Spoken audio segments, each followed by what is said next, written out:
I'm called to order this meeting here at 1:04. Our first item of business is the approval of the agenda. Are there any other additions to the agenda? Hearing none, the agenda is approved. Our second item is the approval of the March 22nd Audit Committee minutes. Are there any amendments or corrections, subtractions? Hearing none, the minutes are approved. Motion to approve. Oh, yes. I'll move approval. Thank you, sir.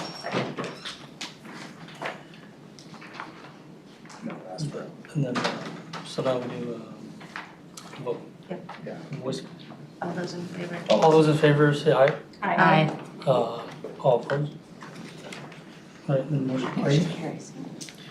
The first item of business is the State Auditor's Exit Conference. We have Stephanie Kuka and Aaron Tree. I'm Stephanie Kuka. I was the Audit Director of the Metropolitan Council Audit this year, and this is actually Zach Boucher. Aaron is out right now. But he's another one of the auditors who has worked on this job for many years. You should have in front of you our audit report, which was actually issued on July 1st. And I just want to point out some of the other reports that we work on. One of them is the National Transit Database. We issue 2 agreed upon procedures reports, one for the Metro Transit and one for the Metropolitan Council. Both of those were issued or released on June 30th. And then the other report that we do is the financial data schedule for REAC. It's a HUD required report, and that one has the same opinion date as the Metropolitan Council. And that one hasn't been released quite yet, but it will be released shortly. But otherwise, we will jump into the first document is the required communications letter. I will go through and highlight some key areas. I won't read through the whole packet. I don't want to keep you here all day. If you have any questions, please let me know. So we have audited the financial statements of the governmental activities, the business type activities, each major fund, and the aggregate remaining fund information of the Metropolitan Council of the Twin Cities area, which is a component unit of the state of Minnesota, as of and for the year ended December 31st of 2021. The next section talks about our responsibilities under the U.S. Generally Accepted Auditing Standards and Uniform Guidance. Our responsibility is to express opinions about whether the financial statements prepared by management with your oversight are fairly presented in all material respects in conformity with accounting principles generally accepted in the United States of America. On the next page, it talks about significant audit matters. Management is responsible for the selection and use of appropriate accounting policies. The significant accounting policies used by the Metropolitan Council are described in first note in the financial statements in the ACFR. During 2021, the Metropolitan Council adopted new accounting guidance implementing the provisions of GASB Statement 87, which is over leases, and it establishes new criteria for accounting and financial reporting of leases. There were other GASB statements that were implemented this year, but they weren't significant, and so they're just not specifically called out in this letter. They are reported in the notes to the financial statements, note 1. The next section talks about accounting estimates, which are an integral part of the financial statements prepared by management and are based on management's knowledge and experience about past and current events, and then assumptions about future events. The most sensitive estimates are listed in this next area here, along with how they were determined. All the same estimates were used this year in the past, and the methods of arriving at them are consistent as well, so I won't go over them. On page 4 of the required communication letter, it talks about difficulties encountered in performing our audit. We encountered no significant difficulties in dealing with management in performing and completing our audit, which is great news to report. The next part talks about corrected and uncorrected misstatements. Professional standards require us to accumulate all known and likely misstatements identified during the audit, other than those that are clearly trivial, and communicate them to the appropriate level of management. There is an attached schedule which identifies an uncorrected misstatement of the financial statements, but management has determined its effect is immaterial to the financial statements taken as a whole. And we'll talk about it after I'm done with this letter, but the attachment did apparently not get released with the required communications letter. So you will be receiving a new copy of that this afternoon via email, the same way this audit report was sent to you. Matt, you do have a copy of it, I think, over in your stack somewhere, but I'll talk about it a little bit more. The next section talks about disagreements with management, and we're pleased to report there were no disagreements that arose during the course of our audit. We received the management representation letter, which was dated June 27th of 2022. The next section talks about management consultations with other independent accountants, and to our knowledge, there were no such consultations with other accountants. This other matters section talks about sections of the annual comprehensive financial report, the ACRA as we call it, and different responsibility levels we have over different sections. So the first section, the introductory and statistical sections, we have read this information and considered it, whether it or the manner of its presentation is materially inconsistent with information in the financial statements themselves, and nothing came to our attention that caused us to believe that it was. And then the next section talks about the required supplementary information. For this section, our procedures consisted of inquiries of management regarding the methods of preparing the information, comparing it for consistency with management's responses, the basic financial statements, and other knowledge we obtained during our audit. We did not audit the RSI and don't express an opinion or provide any assurance on it. And then the last section is the supplementary information, which we compared and reconciled to the underlying accounting records and to prepare the financial statements or the basic financial statements themselves, and we issue an in relation to opinion on this information. So the attached schedule that you will be emailed this afternoon, there is an audit adjustment which was not material to the financial statements, but it was significant enough that we wanted to bring it to your attention, and it is in the Parks and Open Spaces Capital Projects Fund. It is debiting due from other governmental units for $2.6 million and crediting intergovernmental revenue for $2.6 million. This had to do with 2020 state appropriation revenue that the Metropolitan Council received unexpectedly, and then it was recorded as if it was 2021 revenue, and so due from other governments had been reduced and intergovernmental revenue had been increased. So this entry is to correct that.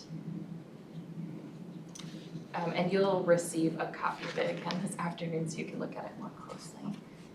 Are there any questions on that or the RCL before I jump into the report? Are there any questions from committee members? Right, then we will go through our compliance, management and compliance report. The first page at the top, it says report on internal control over financial reporting and on compliance and other matters based on an audit of financial statements performed in accordance with government auditing standards. The first section, report on internal control over financial reporting. In planning and performing our audit, we considered Metropolitan Council's internal control over financial reporting as a basis for designing our audit procedures that are appropriate in the circumstance for expressing our opinion on the financial statements, but not for the purpose of expressing an opinion on the internal control over financial reporting. And then the next section, it talks about the definition of a deficiency and the two types of deficiencies.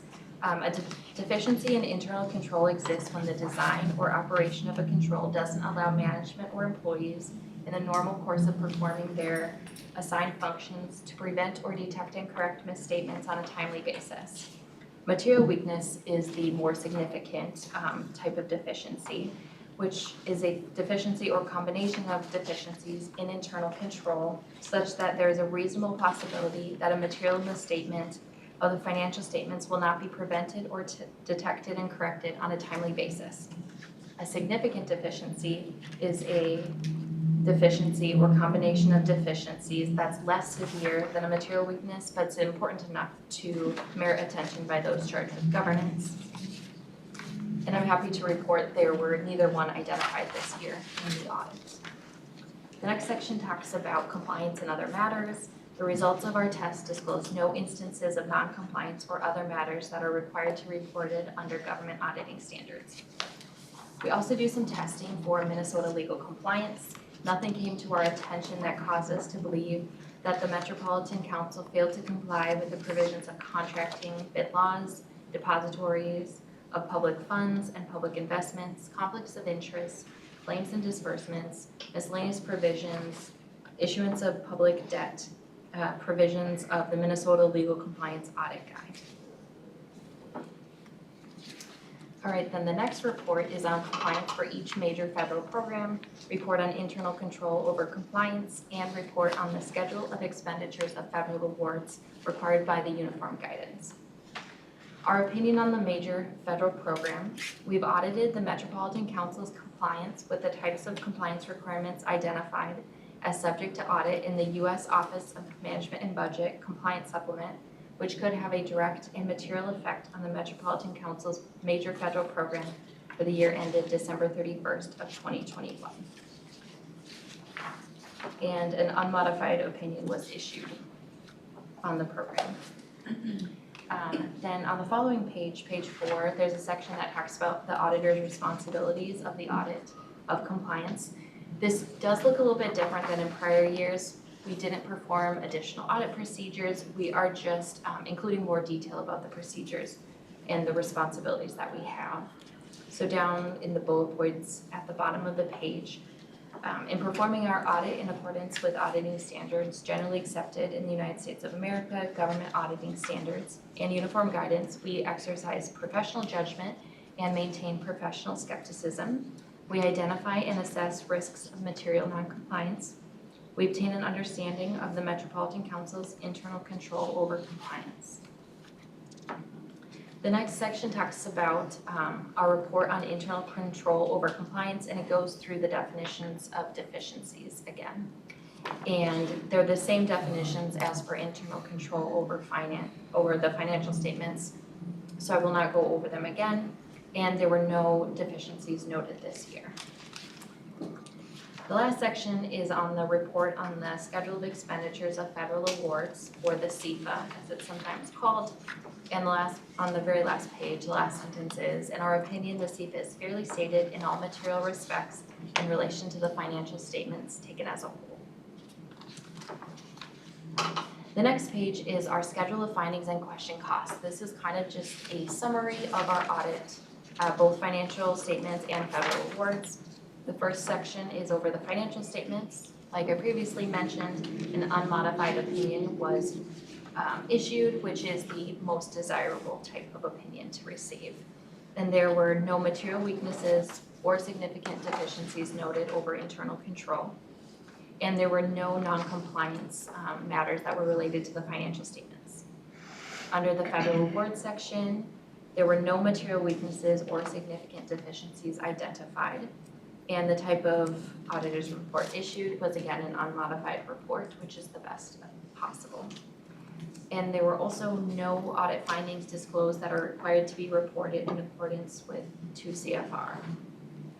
The next section just lists the major federal program that we audited this year, which is called the Federal Transit Cluster, which is numerous assistance listing numbers, which are listed there. And I did want to point out that the term assistance listing number is new this year. Used to be CFDA number. It was just a requirement by the federal government that they kind of changed their terminology, but it's the same. And then the threshold that we used to distinguish between a Type A and Type B program was $3 million, which is consistent with the last few years. And Metropolitan Council qualified as a low-risk auditee, which means that we were only required to test 20% of the federal programs instead of 40% if it hadn't been a low-risk auditee. The next page is where we would list any findings that occurred during the audit, and I'm again happy to report there weren't any written findings that we are required to report to you. The following page is the summary schedule of prior audit findings. This is something that management prepares, and so it just lists last year's finding and then what management did to resolve the finding. And so this is their terminology, so we don't take any sort of responsibility for it, but this finding was fully corrected this year. The next page is the schedule of expenditures of federal awards. I'll just point out that the total federal awards went up by about 170 million from the prior year, which is largely due to additional COVID funding, assistance listing 20.500 received additional funding this year for transit projects, and the Section 8 Housing Choice Voucher Program also received additional funding this year. And the last page of the report is just the notes to the scheduled expenditures of federal awards, which just talk about the basis of presentation, which is consistent with the last year. And then if anyone has any questions. Other questions from committee members? Committee members? Thank you, Chair Lee. Just a quick question on the COVID funding. So you said about 170 million in COVID funding. So no additional testing then was done for that source of funding because it didn't qualify as a major federal program, or what was the situation there? So there was 170 million just an increase in the total federal dollars this year. Okay. Most of the COVID funding received by the Metropolitan Council falls under a CFDA number assistance listing number they already received. So you'll see, for instance, the Section 8 Housing Choice Voucher Program is the very first one on the CFA. And there's the regular Section 8 amount, the 82 million, and then underneath of that is the COVID-19 specific. So any program that received COVID-19 funding, it'll specifically say COVID-19 to the left of it. So like 20.500 had a similar situation, 20.507. So when we audited the programs that if we audited a program that had COVID funding, it was considered in our testing. Okay. Just one question. So under the federal transit cluster that you did audit, so is that, first question is that the one that you normally audit each year? And then the second question is, did they have any additional COVID funding in that program? I won't say that we audit it every year. We do have to rotate between the programs that are considered type A, so anything above 3 million. The transit cluster is by far the largest program that the Metropolitan Council receives, so we do audit it frequently. And there was COVID funding under that program, so the 20.500, 20.507, 20.525, and I think 20.526 are in that cluster. I think some of our pages of the packet are missing. That's why Oh. I see it. We only have odd-numbered pages. I think I have the whole schedule here. Thank you. That's on me. Other questions?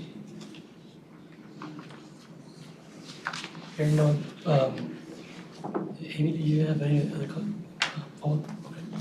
All right, hearing none, thank you both for your hard work on this report. Thank you, and we want to thank the Metropolitan Council, the Finance Department, Internal Audit for working with us this year. Again, in a remote environment, but things went smoothly, and we appreciate your hard work. Mr. Chair, I'll also comment that it seemed like we weren't going to make it this year, and we did. So applause to the state auditors team for really crunching down and getting all the work accomplished by the end of the fiscal year. State fiscal year. Thank you. Thank you. Next up, we have our reports, and the first one is the director's report. Mr. Chair, members of the committee, so officially welcome to our first in-person audit committee meeting in I don't know how long now, 2.5 years, I guess. Good to see you all in living color. Certainly something that those of you that have worked with me in the council know that I'm one of those people that's been in the office pretty much every day because I was done with telework over the pandemic. So I am pleased to be back. I appreciate all of you making the time to get over here and be here in person. A couple of departmental updates to start. The last meeting I reported that our manager had left us, Julie Quayle. This meeting I'm going to report that she's back, which is good news for us. We're happy to have her back in her capacity as manager and working on all range of issues, including investigations with our audit team.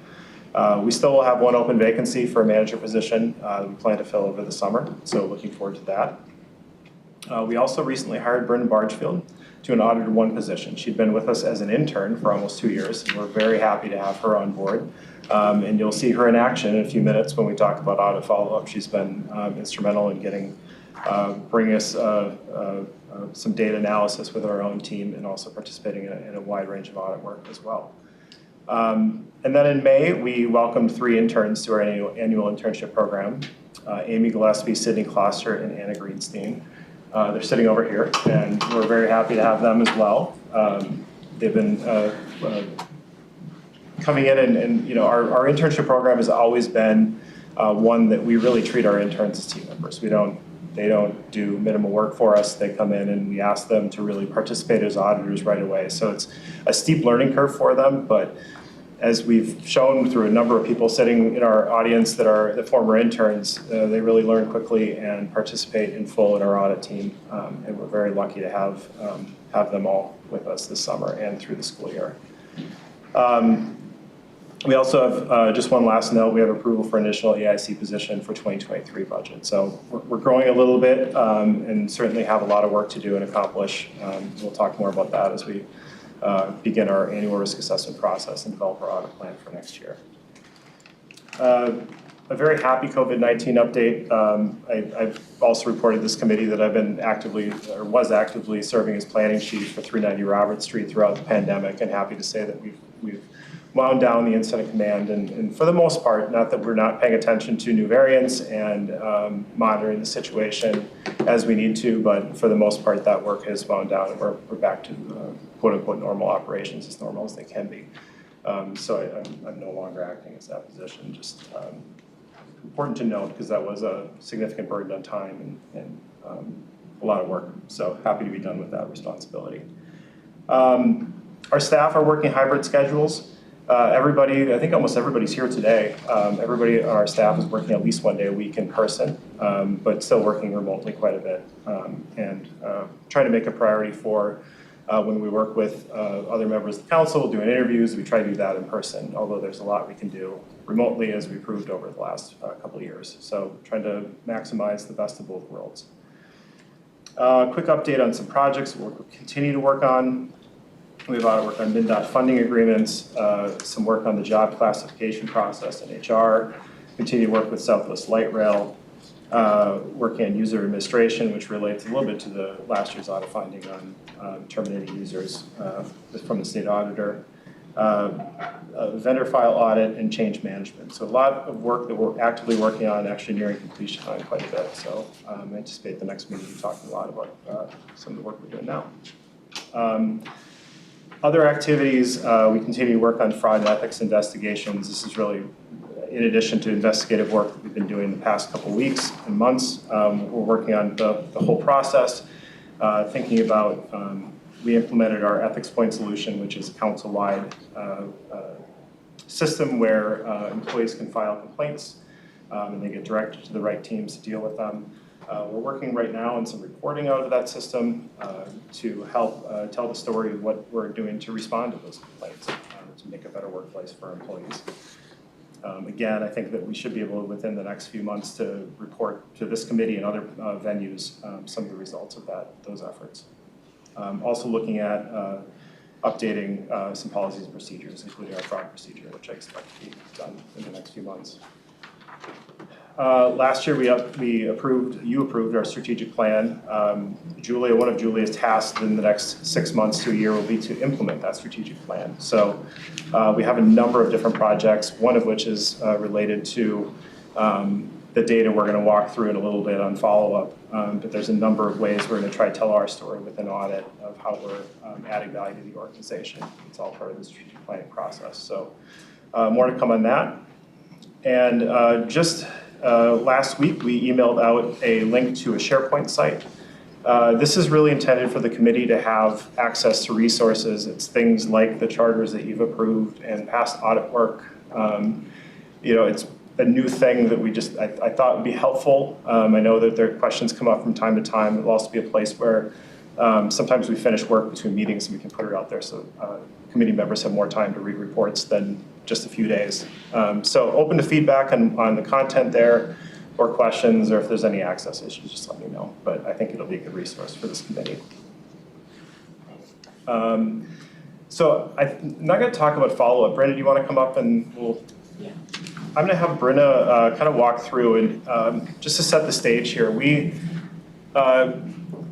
I took over 4 years ago, we really wanted to better organize our information about the work we completed. And I know our committee members have been actively asking us to report more about follow-up. So what this is a demonstration of the information that's in the system that we've been working to make sure is up to date and accurate.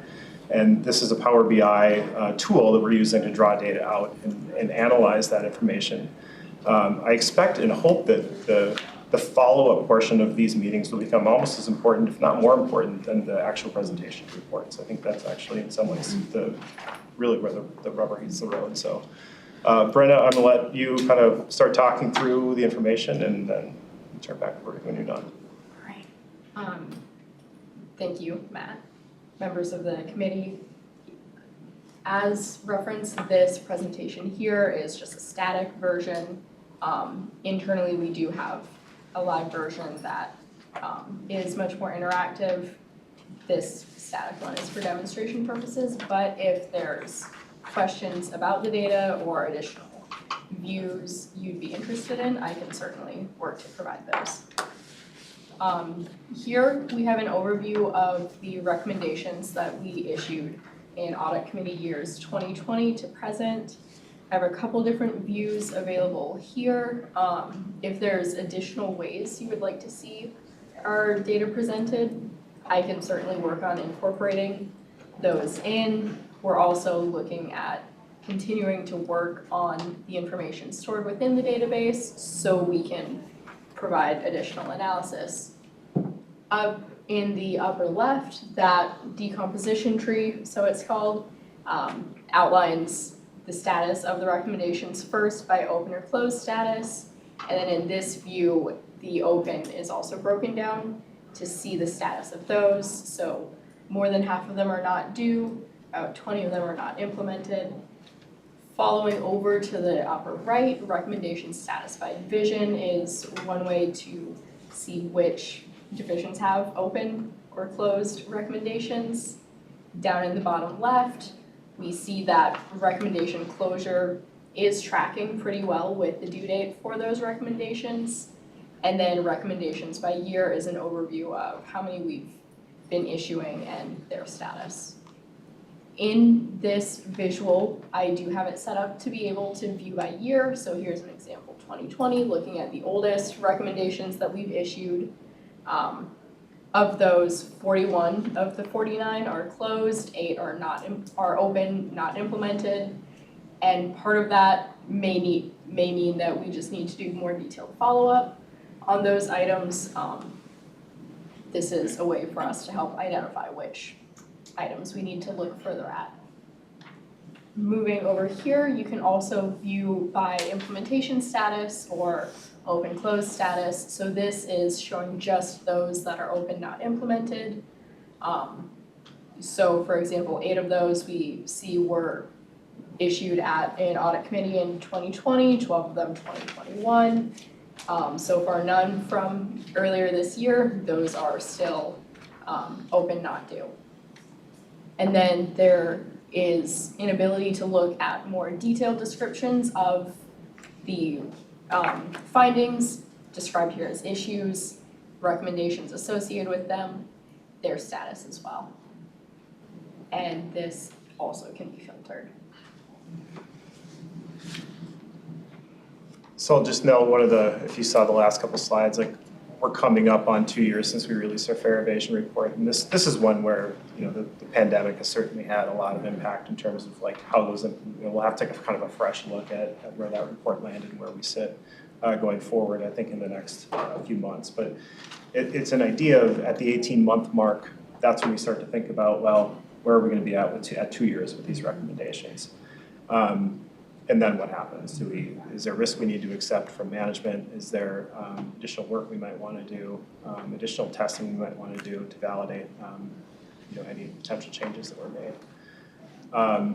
A couple other things that we're thinking about, as I mentioned with the strategic planning process, is really what I'd like to do is tie out our recommendations as much as we can to goals and objectives that were set within strategic plan. So if it's a Metro Transit strategic plan, how are we helping them implement their strategic plan? How is that tying out? Things like Thrive as well. Having all that encoded within the database when we finish our reports, tying that out. So if you want to look at by objective or a strategic goal, that we can think about how our work is contributing to meeting those goals. Any questions on this piece? Councilmember Park. Thank you. So, just like on this particular, when you get down into the detail, do you are there specific timelines, like a timeline for the action? Then obviously the implementation timeline's going to be a different window. Because some things you'll be able to tell right away, other things you won't know if they're effective for a longer period of time, like the fair evasion. So is there a way to find that information here? Yeah, and Brynna mentioned the open not due. Yeah. That sort of falls into that category. So, every management response has a timeline. And so if it's a 1-year timeline, it's going to show up in the database as not being ready or due. We probably will engage with the business as we're presenting this information. The goal is to, before these meetings and as we have, maybe twice a year, bring information, not every meeting, but a couple times a year, really clean that data before.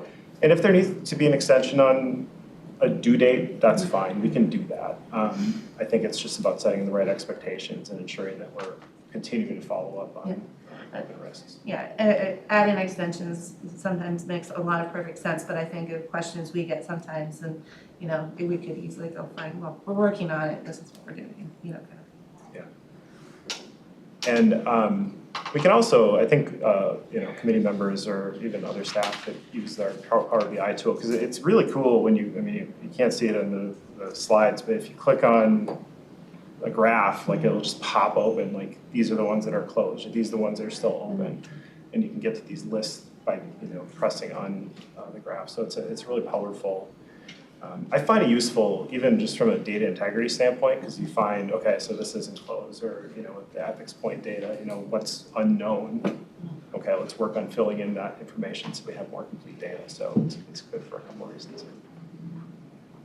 Any other questions? Committee Member Jordan. Thank you, Chair Lee. So first of all, I want to say thank you for this work, because I'm one of the people that have been very vocal about having audit follow-up. So I really, really appreciate this. This is fantastic. So thank you. Just a couple of questions on the category, especially of open, not implemented. You mentioned that that's a category you probably need to dig into a little bit more. As a committee member, I'd be particularly interested in knowing those recommendations that are open, not implemented, or not implemented because they chose to accept the risk, rather than, just not implemented. So I don't know if we'd be able to see that, if we were able to kind of click in and look at that a little bit more closely, but I'm very interested in that, just kind of knowing essentially what risks have been accepted and really not acted on. So that's just one thing that I wanted to mention. And then the other question I had was whether or not some of these snapshots might not be available on our SharePoint site. Was that something that you're planning, that maybe we could just take a look on a periodic basis in the SharePoint site? Yes. Okay. There's a lot here, I will say, Yeah. that is still a work in progress for sure. We sent out a couple of updates of past reports with 2 different teams that kind of came up with 2 different examples of how to show that. I think there's going to be many different ways to do that. I think it's important to make sure we're documenting those decisions, especially as you're talking about, the close not implemented. Was it because the risk was mitigated somehow? Was it because it was accepted? I mean, there's choices there, and sometimes there's reasons for not implementing a recommendation, certainly. But I think we just need to document why that was and reflect it. So we're still working on what that process is, how frequently we're following up, how frequently we're coming here, how frequently we're going to executive group with this information. So feedback is welcome. I would like to get out on SharePoint, whether it's a link to the Power BI or just some static slides. I think that would be useful for the committee to look through as well. So, Thank you. Any other questions? Thank you, Brynna. So the next is external audits. yep. So I will just highlight we just heard from the state auditor, we've got a lot going on in external audits this year. And I guess off the top, there's a lot of people in this room who've been working on responding to these audits, not just from us internally, but also the external work that's been going on. So I'm just going to walk through, but I just want to recognize that there's been a lot of effort. In fact, I just got off the phone with the Southwest Project Office, and they were talking about how their job now is to respond to audits and not necessarily build a project, but that's another conversation for another day. So state audit we heard about earlier. The Office of Legislative Auditors, you all probably know, there was a legislation that asked for audit of the Southwest Project. There was 2 active I'll call them reviews going on. One is a special review that has one team, the special reviews team is working on.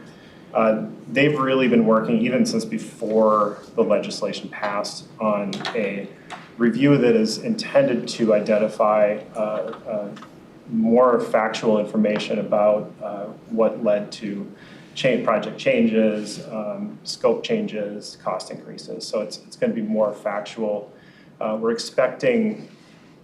We're told that draft report will be ready in July. We're just responding today to some questions that were due today. So I anticipate that'll be a little bit later in the summer, but sometime this summer we should be getting results from a special review. Then there's a second effort, different team, doing a program evaluation that's more comprehensive of the whole project. And that team is more in the weeds of their scoping, the scoping portion of their work, and they expect to be complete in the spring of 2023. So I'll continue to update in these committee meetings the status of those and provide, again, this is when draft reports and final reports come in, I can post this as a SharePoint site so you're privy to the information that's available there. Federal Transit Administration, I can report that we've completed now our 2021 COVID-19 ECHO drawdown review that began last year. The ECHO is, for those of you who don't know the acronym, this is really our justification for drawdowns of federal money. And it was focused on the COVID-19 relief. We had some open issues that we've really been resolved for a long time, but they folded those into the triennial audit that I'll speak to. But now, with the draft report of the triennial, that has closed now our findings from our ECHO drawdown. So we have one review out of the way. The triennial review we just received late yesterday afternoon. Three deficiencies were identified. One related to satisfaction and continuing control. It relates to our spare ratio. So as you might imagine, almost every transit agency in the country is dealing with the fact that they have more buses than they're actually putting service out on the road. There's a waiver process we have to file with the Federal Transit Administration to exceed that fare ratio, and we just didn't get the waiver. They've asked us just to put together a plan for how we're going to get back into compliance with the 20% spare ratio. We have a few months to do that, and I know, speaking with the Metro Transit team and the MTS team, that they're working actively on coming up with a solution in terms of how it's not necessarily just selling buses, but it's just thinking about what our assumptions are and how to resolve to closer to that 20% spare ratio. There's another finding in Title VI, oversight of non-transportation providers. We actually came out very well in subrecipient oversight this time. Finding, though, related to a couple grants we have with counties, and they didn't have a Title VI plan in place. So we have to add a little bit of language to our subrecipient oversight guide, and the grant is actually closed out, so I don't think they're asking us to get the county to get a Title VI program together, but a couple things we need to do there. And there was a third finding on ADA complaint process finding, however, that was actually closed before the draft report received an issue. So 2 findings, relatively light considering past years. I think the last triennial that we had, there was maybe 9. So 2 is a pretty low number to address, and confident we'll have that accomplished in relatively short order. So the last thing is just MnDOT is doing a sweep through of their indirect cost rates of their subrecipients, of which we are one. Our indirect cost rate is approved by the FTA, so I don't anticipate any problems on this one, but we've been working through. So that's most of the large ones that I'm tracking. A couple other minor ones that are floating out there, but a lot of effort has gone behind responding to those audits. So Any questions about those? Any questions? Go ahead, Dean. Just one question, thank you, Shirley. Going back to the OLA, we talked about this a little bit last time, but you talked about a special review and then you also talked about this program evaluation. I'm just looking this up right now. I mean, it seems like both the special review maybe and the program evaluation review are looking at, scope changes, cost changes, things like that. Have you gotten any insight into the differentiation between the two projects? Chair, Councilmember Jorgensen, it's a good question. Yes and no. We don't have a clear what the scope of the longer program evaluation is. It's something I think they're still in the phase where they're asking a lot of questions and interviewing, and certainly looking at some of the same issues that the special review is looking at. What I understand it to be is that the special review is not meant to be evaluative. It's just going to be a presentation of facts. And the program evaluation, by definition, would be more evaluative. So, Thank you. Other questions? Thank you, Matt. Hearing none, we'll move on to the last report. And for our last report, we have the Mtpd Local Agency Security Officer Contract Audit with Kevin Ely, Tanglow, and Brynna Marshfield.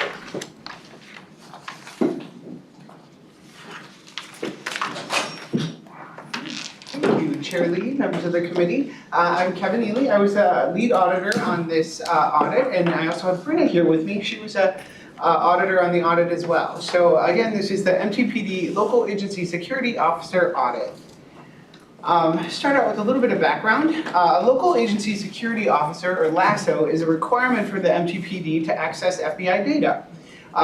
So one of the things that happened was the cost for this particular contract had increased over a number of years, and so that was one of the things that brought forward this audit. So our objective really was to evaluate IS sole source controls around the contract, look at Mtpd contract administration practices, and also accounts payable practices. Our scope was really looking at all invoices, contracts, and purchase orders from 2018 to 2020 between GTEL Advisors, LLC, who was providing the LASO services, and the Metro Transit Police Department. Observations. An important thing to know about this contract is that it was procured using the sole source process, and in this process, business units need to submit sole source justification.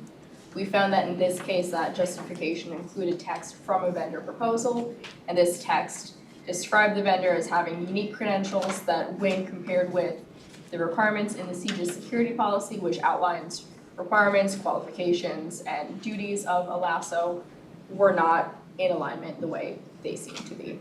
There was also no market research or evidence provided in order to demonstrate that the rate being paid for LASO services was in line with what may be expected elsewhere. With this, when you're using non-competitive procurements, you have some financial risk, as competitive procurements can provide better value. In this case, there's also reputational risk. If the council is perceived as favoring a particular vendor, especially if that favoring is unmerited based on the qualifications.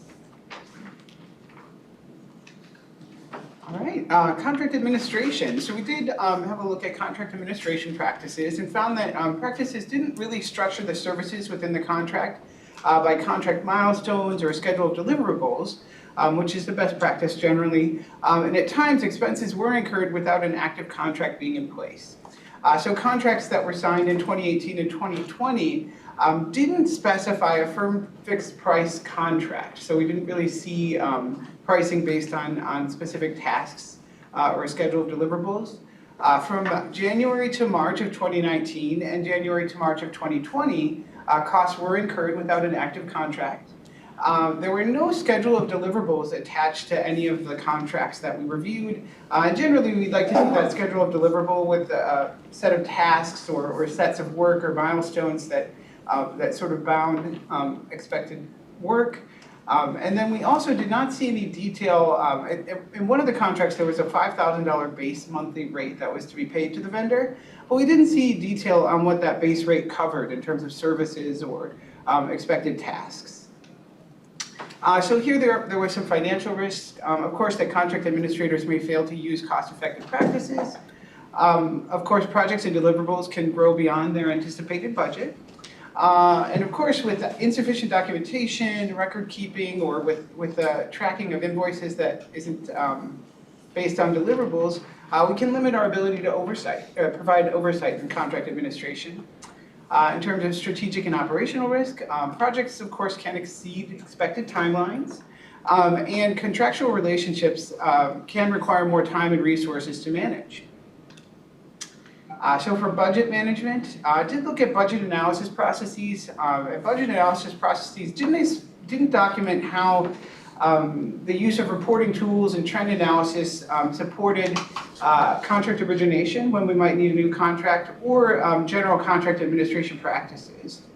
So in this case, we did have a former council staff who was a contract administrator. They didn't necessarily document any procedures or work instructions for the work that they were doing in administering the contract. And then there was a contract handoff in 2020 to the most recent contract administrators. But there was no formal training or contract handoff procedures in 2020 for the new contract administrator. There was a use of what were called org reports. These financial tracking reports often showed high-level account balances, but the reports themselves really didn't explain at the contract level what kind of contract balances existed. So it was hard to see at a contract level from the high account balance where there might be a budget variance or a red flag on amount remaining in a contract. And Mtpd, of course, they didn't use tracking processes or reports for pending invoices. So there were a number of invoices that might be out there that maybe either weren't received or weren't paid. So the tracking reports really showed drawdowns on the account funds. We knew when we had paid an invoice, but if there was an invoice that hadn't been received or an expense that had been incurred but not paid, it's hard to track that. So of course, you can see a couple of risks coming out of this. Estimates or assumptions that were built into a budget could be inaccurate if we weren't able to track all pending costs. When reporting tools fail to track actual and expected costs on a project, budget management just gets very difficult. And of course, unmanaged budgets can artificially increase the perceived need for more funds, which means that those funds couldn't be allocated elsewhere. Operational risk, of course, budget management, poor budget management could leave the Mtpd without a LASO service, without the LASO, which could have an effect upon our access to criminal justice information data, which could prevent the Metro Transit Police Department from functioning as a police agency. As you may be piecing together, many of these observations are intertwined with each other, invoice reviews being another example of this. Many invoices were approved without sufficient supporting documentation to describe the justification and reasonableness of the costs. Many invoices were paid more than 35 days late. 19% of our sample were more than 100 days late. And again, connecting back to missing or incomplete documentation, there is no documentation to explain why those invoices were more than 100 days late. Looking at the risks here, operationally, if you don't have supporting documentation for your invoices, this relates back to contract management, your schedule of deliverables. It becomes hard to confirm that the work you're paying for is being completed as expected. Financially, again, invoice challenges contribute to budget challenges. You may grow beyond the anticipated budget, and again, you may overspend or have money that you need to spend that you don't realize you need to spend.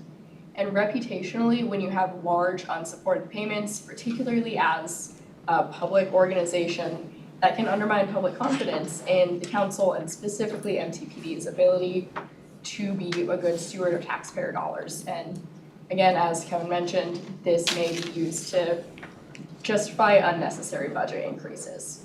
Finally, as we do seek out vendor contracts for some services, if many invoices are being paid exceptionally late, that can add additional challenges to future procurement as vendors may not want to work with those units. And as I mentioned, many of these observations are intertwined with each other. You see this with the contributing causes we identified as well. Primary of these are 3: lack of training in invoice review, contract management, budget management. insufficient knowledge of the subject matter of IS and CGIS, which makes it hard to know when you need more information or pass the sniff test on items. And then these can combined lead to a perceived time constraint, which can then lead to some other pieces being missed because of the need to have a LASO in order to access CGIS data. All right, so we have summarized here some of the management actions. So the LASO work has been moved in-house as of July 2022, so that's being performed in the IS department. Monthly and as-needed meetings between procurement and the Mtpd are being held just to create open lines of communication about contract administration, contract management. Contract initiation and vendor management trainings were completed in March of 2022. And increased training opportunities in procurement and contract management practices include actually. Mtpd is currently seeking an FTE to support contract management within the police department. And there is a pilot program within procurement to support business units in their contract administration. There have been improved contract handoff practices. I know procurement's done a lot of work with that. There have been 101 trainings and learning and organizational development training editions that are just available for contract administrators. And also, this is specific to the police department. There will be new written instructions and manuals for contract administration, which they're hoping to finalize by the end of Q4 2022. With that, we will see if there are any questions. Councilmember Barber. Thank you, Mr. Chair. So obviously lots of issues here. Is there a reason why procurement and the finances are not under the overall council? I know we've centralized a lot of procurement activities where this sounds like it was kind of operating at its own level. Am I missing that? Chair Lee, Councilmember Barber, I may have to defer to the police department or procurement. I'm not exactly sure of the purpose there. Committee members, it's a pretty big question. It was a big question, but it seems that, Just the PD, I think it's a good question for consideration. I know Joe Jacoby's not here to speak on procurement. I know that there's some efforts, Laura is here, to think about contract management from a holistic standpoint, to think about providing more resources. This team has had, and there's been federal reviews that have had procurement findings and contract management findings before. So it's, I think, a reasonable question to think about, how can we provide the right tools and resources for contract managers to execute their duties properly. Well, and I think that we've done a lot of work over the years, just as you have with audit, and improving the procurement process and improving the visibility and all of that of what's happening. And it would be a benefit to take that knowledge and apply it. So I think it would probably help the police department to have the right expertise available. And I think it exists at the council. Yeah, I think it does. I think about this, there's we run a lot of contracts. I don't know where we've landed on the number, but it's somewhere at 600, I think, active. There's a lot of contract managers, and we do this well in a lot of places and have executed and passed a lot of federal reviews. So it exists at the council. It's just a matter of, I think, harnessing it and sharing and maybe finding a little better path in terms of making sure that staff, when they take on a contract, because a lot of it's engineers or police officers, that they have other things that they're focused on doing every day. Yep. This isn't their primary reason for being, so giving them the tools to better execute. And that's exactly what I'm trying to get to is, we want to make sure that we're using resources and the right expertise in the right places. Because I do think we have good processes. It's just making sure they're in place for the police department's use. Other questions?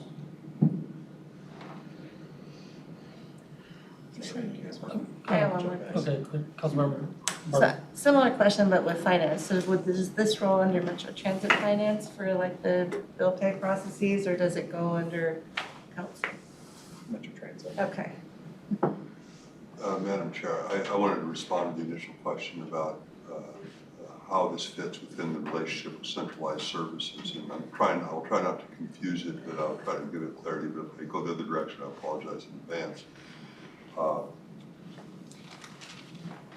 We agree that responsibility in the division is to have the capacity to work with the centralized services in an effective and functional way.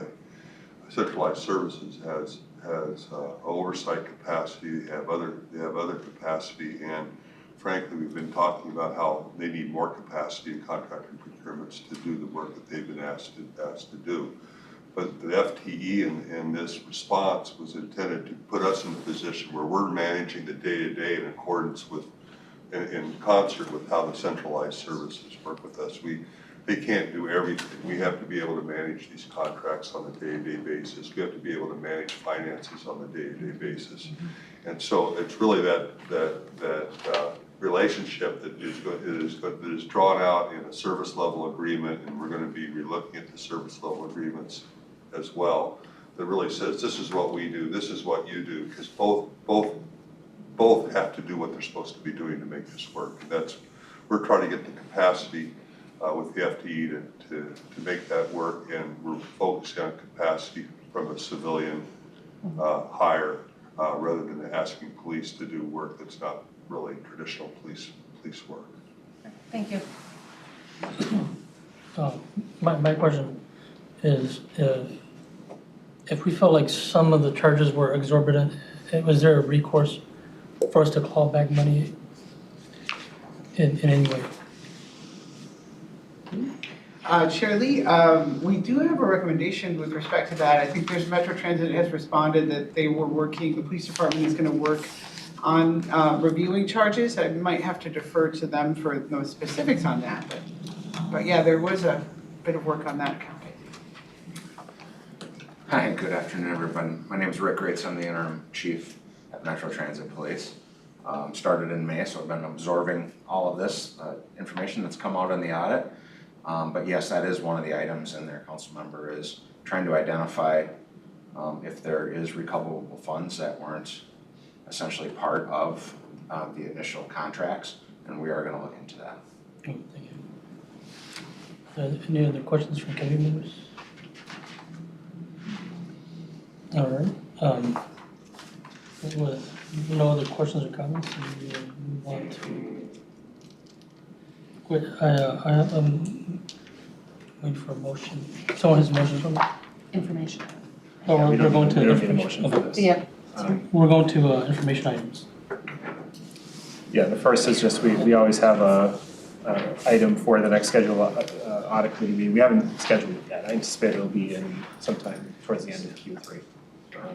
But Tammy is always been coordinating with committee members about scheduling and finding a good time to get us together for probably an October meeting. All right, so we'll look forward to a schedule from Tammy for the fall. And our second information item is IT risk assessment. Sorry. Go ahead, Oh, Susan. go ahead, Sue. Mr. Chair, I'd like to move that the meeting be closed to the public pursuant to Minnesota Statutes, Section 13D.05, Subdivision 3B, so the committee can discuss data classified as not public. All right, can I get a second? Second. Second, thank you. Are there any questions before we go discussion? We need to do a majority vote to go into closed session. And all those in favor, say aye. Aye. Any opposed? Motion carries. We will go into closed session. And discussion of closed session will only pertain to the limited, to the items involved here, and we cannot talk about any other business.